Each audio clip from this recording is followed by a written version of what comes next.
team. Today I sat down with Peggy Grande. She was awesome, and she just happened to be President Ronald Reagan's executive assistant. What an amazing job. And she got that gig, well, while she was still in college. So very amazing story. You know, don't be afraid to put yourself out there. Don't be afraid to apply. Even if you don't have contacts or connections, put yourself out there. And this is a great story. She shares her story with us, and there's a lot we can all learn from it. And she fills us in on some of the secrets to success and for success that the late, great President Ronald Reagan used to be such a great communicator and a great leader. So sit back, enjoy today's show with Peggy Grande. No, I'm very excited to have you. My wife and I, we tip our cap to the executive assistants out there because she was a former executive assistant as well. And we're big Ronald Reagan fans as well. And, you know, we always like to know, well, who's behind the scenes, right? Who makes it happen?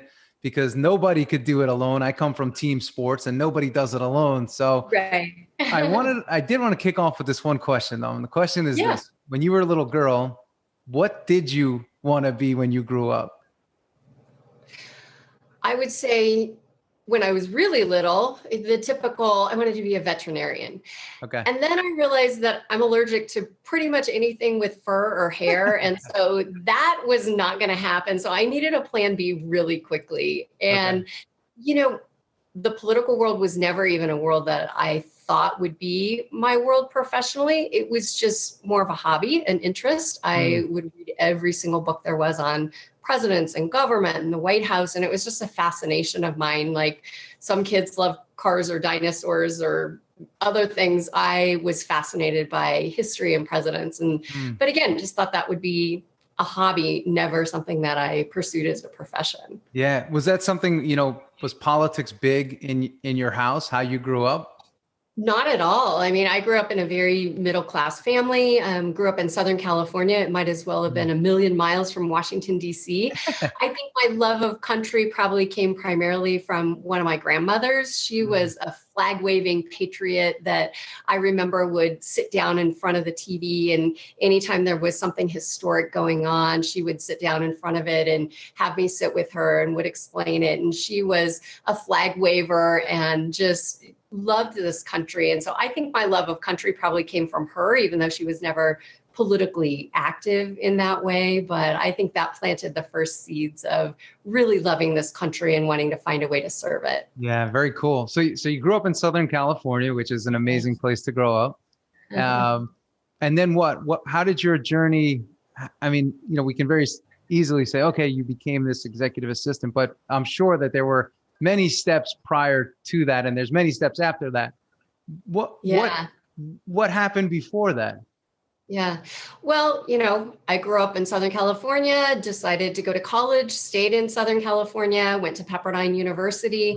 Again, didn't even study poli-sci because what are the chances I would ever go into that field? So I studied communications, organizational communications, had a minor in business, and the great communicator was in the White House. And so every paper I did, every bit of research I did on communications, it seems like Ronald Reagan was just this great model for me. And in him was the perfect convergence of everything I loved. He was a man of optimism and faith. He was a straight talker. He would look right in the camera and come into your living room on one of those 3 channels on your old dial TV and tell it to you straight. And so his communication style really resonated with me. And wouldn't you know, I near the end of my college career, he's finishing his 8 years in the White House. He returns to Los Angeles, which is where he was before he went to Washington, D.C., and opens a staff office not too far from where I'm in school. And my dad always taught me to believe that someone's got to have the job you want, and it might as well be you. Right. And so Ronald Reagan lands in my backyard. I'm in my last semester at college. I need an internship. And I think if I could work any place in the world, I would work for this man. So I took a chance, wrote a letter to the office of Ronald Reagan. And you can imagine how shocked I was when one day the phone rings in my dorm room and it's the office of Ronald Reagan inviting me in for an interview. Wow. I am thrilled, but I'm also terrified because, again, this wasn't my world. I had never had any exposure to it other than reading about it and admiring it from afar. But, mustered up the courage, went for that interview, and it changed my life. I basically was hired on the spot for what I thought would be a short-term internship. So my last semester of college, I interned at the office of Ronald Reagan. And then upon my graduation, the woman who had hired me actually returned to Washington, D.C., and they asked me to take her job. So I ran the internship program and became the executive assistant to the chief of staff, who's now the publisher of the Washington Post. So you can imagine I learned a lot of good lessons from him. And then after serving in that role for a few years, Ronald Reagan's executive assistant he had had since before he was governor retired, and they asked me to take that job. So you don't say no to a job opportunity like that. But I was 6 months pregnant with my first baby and wasn't quite sure how I was going to navigate that. My mom had been a stay-at-home mom for the most part. And so being a working mom was kind of a foreign concept to me, but the Reagans were terrific. I worked for them for the next 10 years. So from 1989, when he left the office and left the White House until 1999, when he left the public eye, I served him for 10 years, sat right outside his office door every day those years. And what I learned, observed, of course, changed my life forever. Yeah, no, I believe it. Even in what you just said, though, there was a couple things that stood out to me. Number one, you just took a chance on yourself, right? You put yourself out there, and then you got that call. So a lot of people today, they overthink that first move, and they never take the chance on themselves. Right. A lot of people say, oh, you were so lucky. Well, luck, or, as a person of faith, I believe that God's divine providence has a lot to do with everything we do in life. But, luck, you have to be ready to catch luck when it happens, and you have to pursue luck. And I feel like everybody has the opportunity to catch luck in their lifetime, but have they worked for it? And when those opportunities come, are they ready for it? When this opportunity landed in my lap, I sure was not going to squander that opportunity. And so I leaned into it. I was ready for it. I put my heart and my soul into making sure that I succeeded there, and not only did what they expected me to, but then some, above and beyond. And so that gave me an opportunity to not just stay for an internship, but to stay for a decade. Yeah. And I would think too, just that relationship alone, it kept opening new opportunities and new doors for you, most of which, when you were just first applying, were probably not planned. You never saw those doors were going to open. They just started to open because of that first, you took a chance, you got a yes, and and kept going from there. Yeah.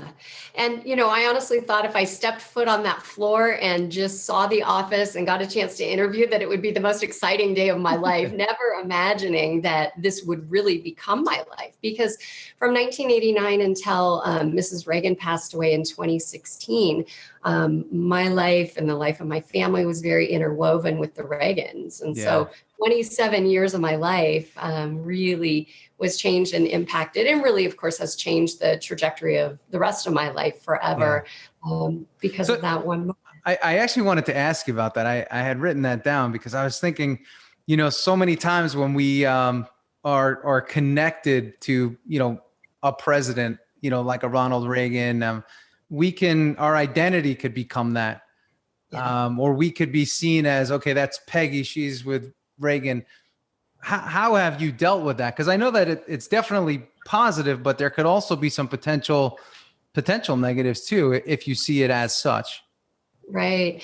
It was really an adjustment. And in fact, when I was writing my book, you'll laugh, I submitted the first couple of chapters, and my editor came back to me and he said, Peggy, do you know what an autobiography is? And I said, is that a trick question? And he said, you have to write yourself into your own story. Yeah. And that really resonated with me because I didn't know what my story was. I didn't know what my voice was. I had written for and thought like and responded on behalf of Ronald Reagan for so long.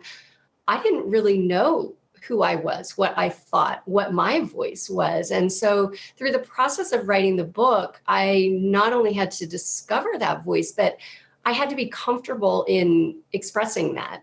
And I had to be comfortable in sometimes separating myself from maybe something Reagan had said, or stepping out and voicing an opinion that was solely my own. And that really was a challenging but transformational time. And I have to tell you, it was really freeing at the end of that, to feel like I had finally bookended my experience with Ronald Reagan.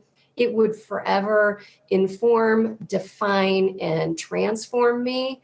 But at the same time, I had to free myself to live the rest of my life how I was meant to live it, informed by that past, but not bound exclusively to it, I guess. Yeah, because you have to live your life as Peggy as well, or else, who are you, right? And you end up going through life and saying, well, who the heck am I? I know who he is, and everybody knows who he is, but who am I?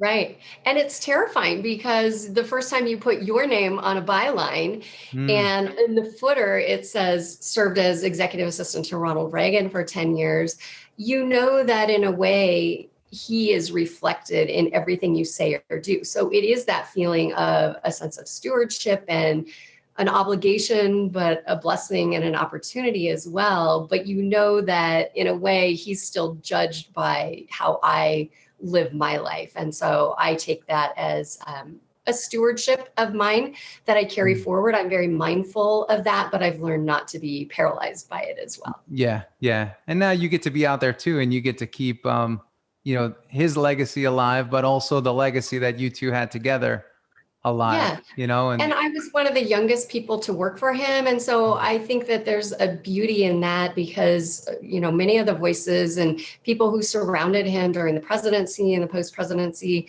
those voices are gone. And so to be very young at the time and to have the opportunity to continue to tell the stories from a firsthand perspective is something that I really treasure. How old were you when you first started?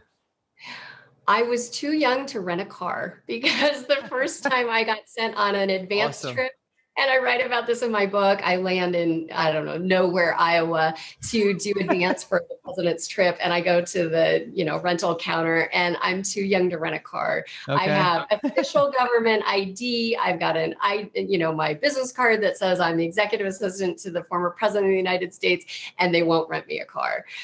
So trying to creatively figure out how to navigate around that. So I was in my 20s. I was, still in college. But worked for him for 10 years directly, got married, had 3 of my 4 children while I was working for him. And so really grew up with him as my family alongside him. Well, something else that you've said a few times already is that I had children while I was working. And today that's almost looked down upon. Yeah. It's like, how do I do both? Or I have to choose between kids or my career. Right. It sounds like you knew what it is that you wanted out of life as well. Yeah. It's not for everyone. And there were days I thought, is this for me? A little too late, but it was challenging, to say the very least. I could not have done it with all kinds of support. One of the things I do write about extensively in my book is that experience. And I write about it in a way that's very real and raw, because I want people to see the reality of it. I didn't have an example of that in my own life. And so I wanted to be very transparent about that. And I believe women can have it all. We just sometimes can't have it all at once. But I do believe that when it's meant to be, when you're in the place in life where you're supposed to be, that things do work out. And again, I write about this in my book.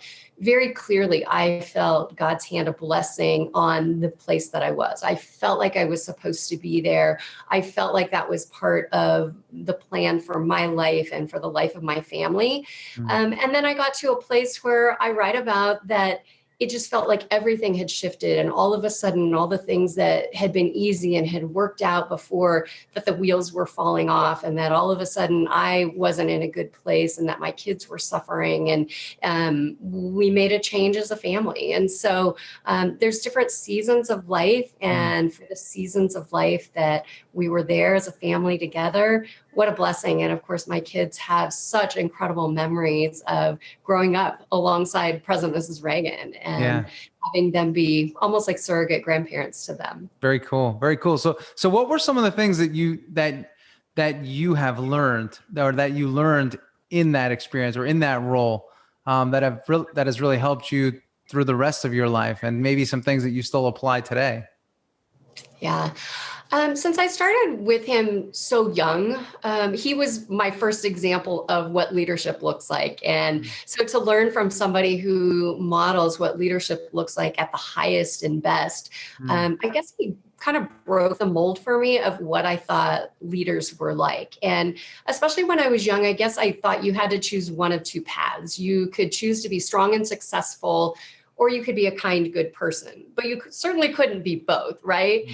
And in Ronald Reagan, I found somebody obviously strong and successful. Nobody argued that.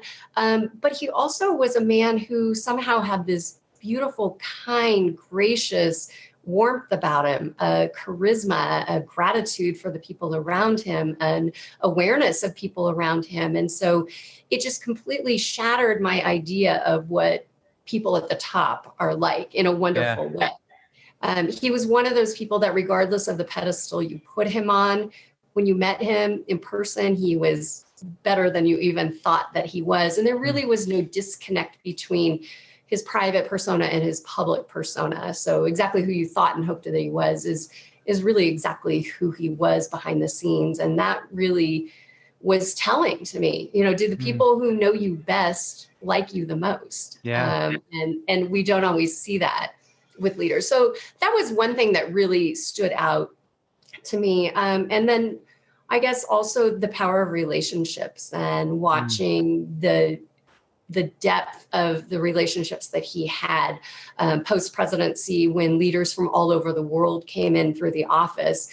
They didn't come because they needed to for protocol or diplomatic reasons. They came because they had a friendship with Ronald Reagan that they wanted to continue. And so people like Gorbachev and Margaret Thatcher and Prime Minister Nakasone and Prime Minister Brian Mulroney and Lech Walesa and Helmut Kohl, the Chancellor of Germany. And I mean, you name it, Mother Teresa from Calcutta, India. Like people came from all over the world because they had a friendship with him and a relationship with him. And to see that even those relationships on the world stage really at their core come down to relationships. And I guess those are a couple of things that, especially as a young person, really impacted me. And I thought, I never realized that was what it was like at the top. Yeah, very cool. How about, one of the things that I've always been fascinated with as a coach is daily habits and daily rituals. What were some of the daily habits and rituals that he had? And also, what were some of the daily rituals that you had at that time, and maybe you still have, that keep you centered and keep you focused? Yeah.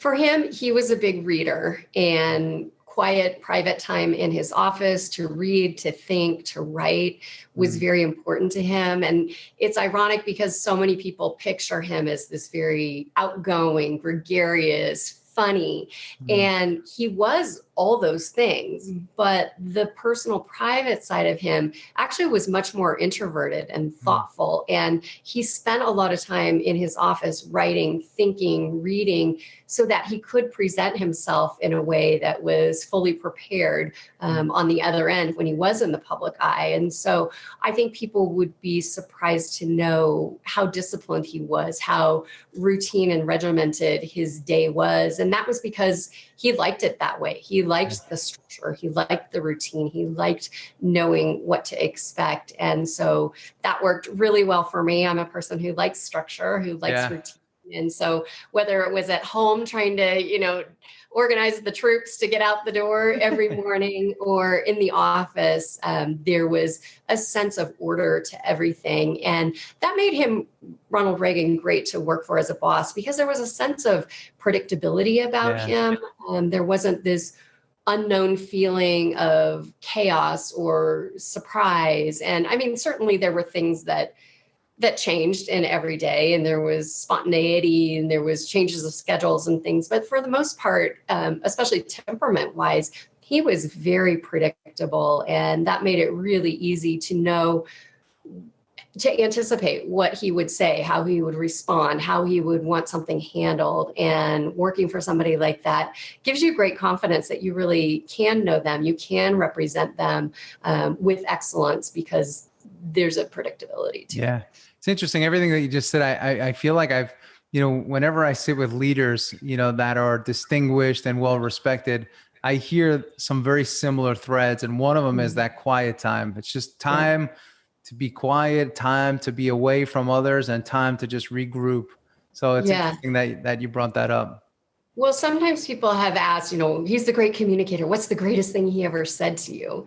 And when I really thought about it, it wasn't anything he ever said. It was how he lived his life. And actually the moments that were most powerful when I really reflected back on it were the moments when perhaps we would be riding in the back of the car and we were completely silent. Because in that moment, I knew that he didn't have to convince me or win me over, or he didn't have to entertain me. He didn't feel like there was anything he needed to do. We could just be in that same space together. And there was a comfortable aspect of that he knew he had me. And really, so it was those quiet moments that actually said so much more to me than the moments when he would be talking to me. Yeah, no, that's great. And since you were so young when you got started in this, was there any nervousness that you had just because you didn't have, your skills weren't nearly what they are now? They weren't refined yet. How did you deal with being, a professional in training at that point? Yes.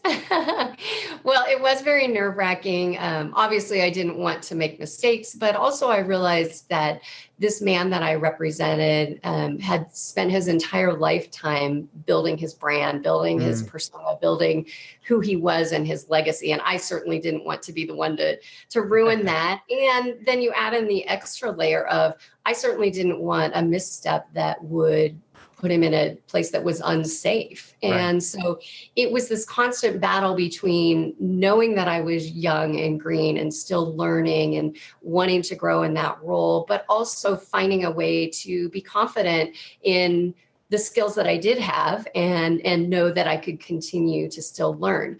As a leader, I think he really empowered me, though. I felt like he gave me his loyalty and his trust before maybe I even deserved it or earned that. And so what does that do to you as an employee when your boss trusts you and is loyal to you already?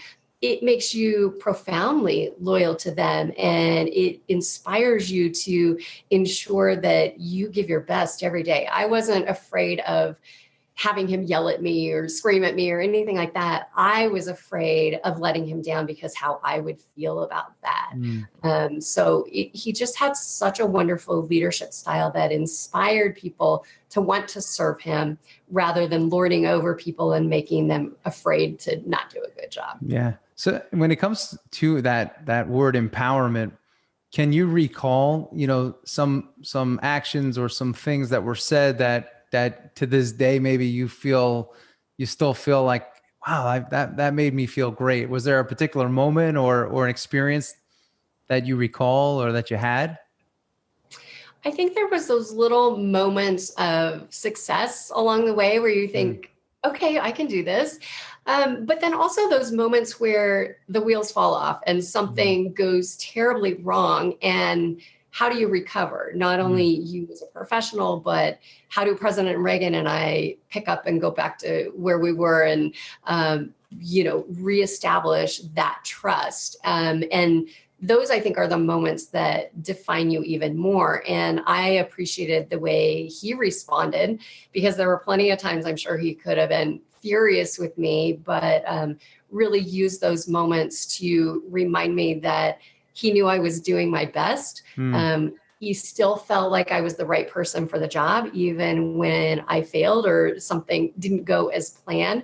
And he knew that I was ferociously loyal to him and committed to giving my best and ensuring things like that never happened again.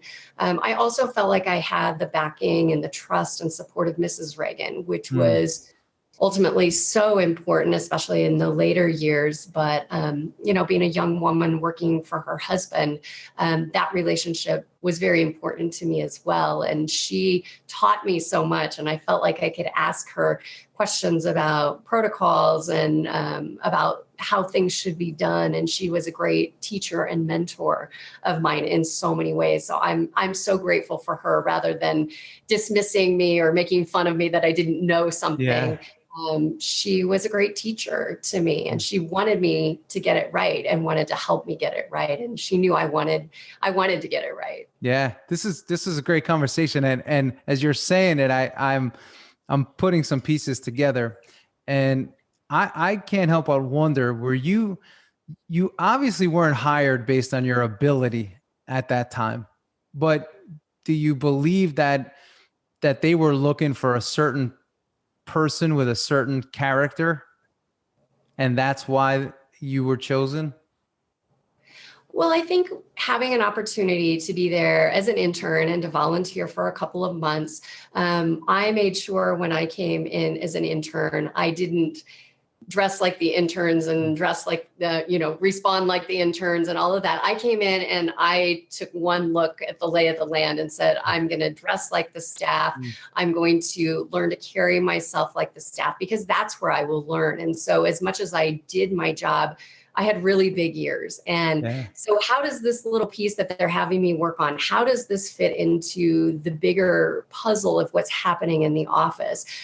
There were incredible people that had served him in the White House who were still working with him. And so what could I learn from them? How did they accomplish their end goals? How did they handle difficult conversations? And so by listening and absorbing that language and carrying myself and dressing in a way and presenting myself in a way that was like the staff, not like the other interns, I think it showed a commitment and an investment to the office and to the work there beyond just my assigned 15, 20 hours a week or whatever it was. And so I think then when the woman left the office and they had a staff position open, they looked around and said, well, she's already here. She knows what's going on in the office. She dresses like us, talks like us.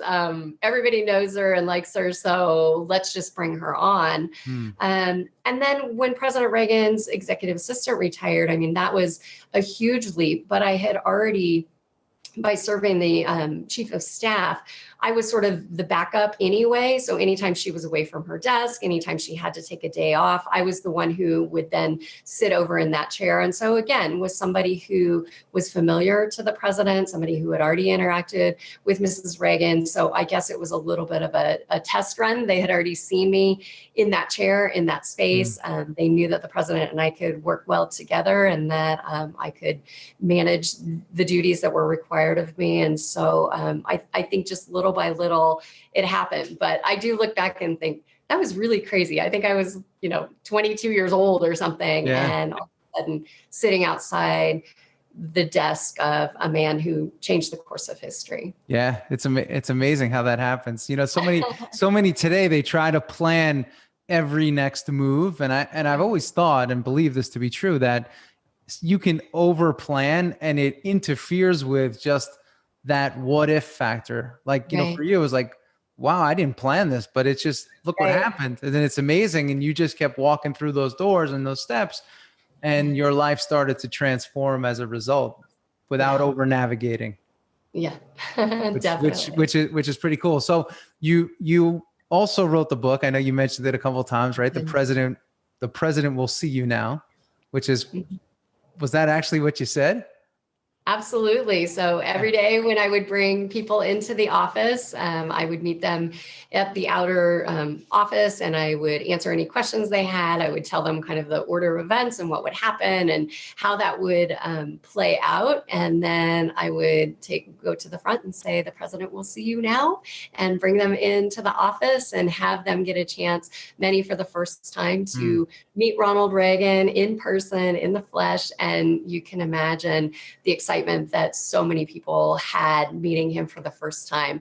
I will never forget the first time I met him, and that magical and very embarrassing moment, actually, that happened. And so, but I loved remembering that moment and how I felt, because I knew then how people felt every time that they got to meet him for the first time, especially people who had admired him and loved him so much. So what was your moment?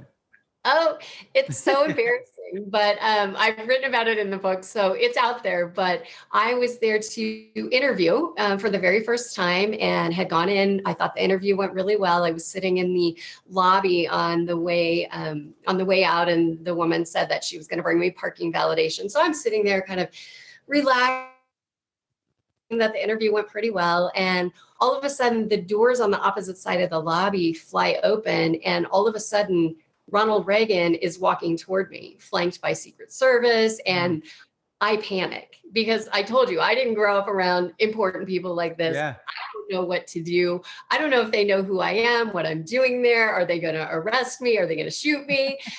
So I panic and I think, oh, what should I do? What should I do? What would I do if the flag was passing by to show respect? And so I stand up and I put my hand over my heart and I kind of stare off, not even looking at him, trying to be very non-threatening, and certain I looked completely ridiculous. Awesome. But instead of walking past me, Ronald Reagan walks right toward me, extends his hand, looks me in the eye. I introduce myself, and that magical moment of connecting eyes with the 40th president of the United States for the very first time was a moment that still to this day gives me goosebumps, because here was a man who had done so much for our nation and our world. And here he is looking me in the eyes, shaking my hand, saying, well, hello, Peggy. It's nice to meet you. Yeah, that's so cool. What inspired you to write the book? I actually didn't think I would ever write a book. I had done a lot of speaking about my experiences, but I actually didn't know as an executive assistant if that's an appropriate thing to do. You know, with proximity comes a certain amount of sensitivity. And so I never really thought that I would. But I was speaking at a conference several years ago now, and a gentleman came up afterwards and he said, oh, Peggy, you have to write a book. And I said, nah, gave him the whole pushback. And he said something to me that completely started shifting my mind. And he said, Peggy, if there was a woman who sat outside Abraham Lincoln or George Washington's office door every day for 10 years, don't you think we would want to know what she saw, what she learned, what she observed? And don't you think she would owe it to history to tell us? And that has stuck with me word for word for all those years. Now, I still wasn't going to write a book, because who has time in the middle of a busy life and 4 kids to ever write a book? But just through the craziest set of circumstances that, of course, were meant to be, I was approached by a top publishing house a couple of years ago, right before the 2016 election. And they said, I think that America is going to need the Band-Aid of Reagan after this election, regardless of who wins. And we'd love for you to tell your story on behalf of our imprint. And so when you get offered an opportunity like that, it seems meant to be, because how else does something like that happen? So I leaned into writing the book, and it was terrifying. There's 1,000 books about Ronald Reagan. And so where do you even begin to set yourself out and apart from that? But I knew that most of them talked about him as a president and his policies. And I knew that I saw him in a completely different way, and saw him in a different time of his life. After he left the White House, people think he left the White House, he got Alzheimer's, he died. And they don't realize there was 15 years in there. So what were those 15 years like? Here's a man who left office with one of the highest approval ratings ever. And there was a lot to his life after he left the White House. And I knew I was uniquely positioned to tell the story of that. And so I said yes, and that's what I've done. And it's not a political book. As you know, it's a very personal book. It's like putting on glasses and showing you him the way I saw him every day, and telling my story alongside his in a way that you can relate to him because you can relate to me. And there's a part of my story that everybody will relate to. And I hopefully then allow you to see him as I saw him. Yeah, I love that. That's cool. That's cool. I think that's the side of people that more of us need to see, right? That who the person really is, as opposed to, what the headline says that person is or who that person is. Because it can get ugly. And, as you're describing, President Reagan and even your experiences, the climate back then, was it as negative as it is now?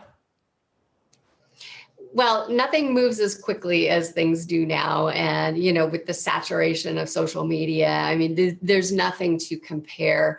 But Ronald Reagan did face a lot of sharp criticism, and even from his own party. And so really, in a lot of ways, there's nothing new. It's maybe just a bit amplified and maybe accelerated right now. But, people forget that in 1976, Ronald Reagan was not the party's choice. And even in 1980, Ronald Reagan was not the establishment party's choice. He was seen as a rogue cowboy actor, that he was a warmonger. George Bush was the party's choice. And so, history looks back at him and says, oh, isn't it great that we, nominated and elected Ronald Reagan? It wasn't as straightforward as that back then, but hindsight sometimes paints a very different picture. So he did endure lots of trials. He did endure lots of criticism and pushback and fights on Capitol Hill and all of that. But he was always a cheerful warrior. And I loved his optimism for America, his faith and belief in the American people. And he truly believed that, painting a picture of what America could be, that people would be inspired by that and jump on board. And they did. He on the heels of the 1970s, when inflation was high, taxes were high, unemployment was high, it was an era of malaise. American morale was very low. Ronald Reagan takes office, and on day one, he changes it all with a new narrative saying it's morning in America. There's a new dawn ahead. America's best days are ahead. And in reality, nothing in America was different on day one, but he completely changed the vision of America by the words he chose to use. And of course, over the course of 8 years, the policies he implemented and things really did help, what he said, get government off the back of the American people and let them go back again to innovating and creating and building businesses and doing all those things. But at the end of 8 years, when you asked him what he was most proud of, it wasn't the policies he implemented or anything he did. He said, I made the American people believe in themselves again. And I love that. That's what great leadership does. It wasn't about him. It was about what he allowed we, the people, the American people, to do under his leadership. That's fascinating. And it sounds like a lot of that energy and a lot of that can-do attitude was also, put forward into his team, you as a part of his team and everybody else that was a part of his team. It's almost like, he probably looked at America like just one big team. Hey, let's all get together and win. Yeah. And that kind of leadership is contagious and it's inspiring. And our staff, we had a very small staff. I mean, here's a guy who comes from having hundreds of thousands, if not, 2.1 million federal employees at his disposal. And he all of a sudden has a handful of people that are trying to perpetuate his legacy and make sure that his events go smoothly and just the logistics from speech writing to travel to anything and everything. And so it was a really small team, but we were so devoted and committed to him because he inspired that kind of loyalty that we wanted to. It was really a family serving him, and we felt appreciated, we felt acknowledged, we felt seen for our efforts. And so he was a terrific leader to serve under. Yeah. So great leader and great communicator, as we all know. And great optimist, which we could use more of today, always. Yes, absolutely. So I always ask this last question as I wind down here, because I call this the Becoming a Champion show. I always feel like we're all on a journey to become our champion selves. We're always working to be better. What does the word champion mean to you? Well, obviously somebody who wins, but I think in the winning is somebody who is willing to fail, to fall, to continue to pick themselves up, and to continue to bring people with them toward a more positive end. Ronald Reagan certainly was a champion in every way, but it didn't mean he didn't have his struggles or his challenges. And of course, we see in the final chapter of his life, he faced some of the most difficult challenges of all. And yet he didn't let those define him. He defined those, and he chose to live life as long as he could, as best as he could, and didn't take a diagnosis as a death sentence, but continued to press on in the way of belief, of faith, of patriotism, of love for this great country, of love for his wife, and continued on with a pathway of optimism. And so that certainly made him a champion and changed my life forever, being able to learn at the feet of such a champion. Yeah, I love it. So cool. And I actually have one last question for you. What are you doing now with all of this, acquired knowledge and skill and ability, and what's your day to day? Well, I'm learning to continue to lean in and find my voice. And so I've been doing a lot of media, a lot of opinion writing. I write for international publications all over the world, as well as domestically. And so I've been trying to lean in more to the policy aspects, but to take complex issues, break them down in a way that people can understand them, because that's how I have to do it. I take these complex things and break them down into a way that I can understand them, and then infuse them with that same Reagan-esque optimism. There is so much that is negative and toxic in the world today. We need to be informed patriots. We need to be aware of what's going on, but there's always a way to frame it in a better and positive way. And, I always go back to Ronald Reagan, some of his final words that he left us with, which I think just encapsulate everything that we need to be doing. And he said, "Whatever else history may say about me when I'm gone, may it recall that I appeal to your best hopes, not to your worst fears, to your confidence rather than your doubts." And so much of life today is driven by fear and doubt. And like Ronald Reagan, I want to be a person that leads and appeals to people's best confidence, to their best hopes, because that is truly where we can have the most positive impact and make a positive difference in the lives in the world around us. Love it. That's a high five right there. High five. Cool. Peggy, that was awesome. Thank you so much for for sharing this story with us. Thank you for reaching out. I'm glad you found my book. I'm glad you picked it up. I hope that anybody who's watching or listening will go online. I'm sure you'll link it someplace. Yep. But I appreciate you having me on, and thank you for telling stories that are inspiring of champions. We hear so much that's negative these days. I love the fact that you're appealing to best hopes and to confidence, just like Ronald Reagan would have wanted us all to do. So thank you for that. Team, I hope you enjoyed that episode of the Becoming a Champion show with Peggy Grande. She left us with some great nuggets, and some of the big takeaways for me was really thinking about President Reagan's habits, right? Where he found a lot of silence each day. He took time to read, he took time to write, and he took time to think. I believe today we can all benefit from that. And also, this was back in a time where social media wasn't a thing, and really, just being dialed in on your phone was not a thing. So it's important that we take the lesson of this great leader, Ronald Reagan, and we apply it to our own life. And I also love too how she had to find her own identity, instead of just being Ronald Reagan's assistant. She had to find herself, and she shared what that was like, and she found herself, and now she goes all around spreading this great information that she has on how to be a winner, how to be a leader, and most importantly, how to be a champion. So I hope you enjoyed today's episode. And if you did, give it a thumbs up, give it a like, and share with somebody if you think they could benefit from it. Thanks, and I'll see you next week.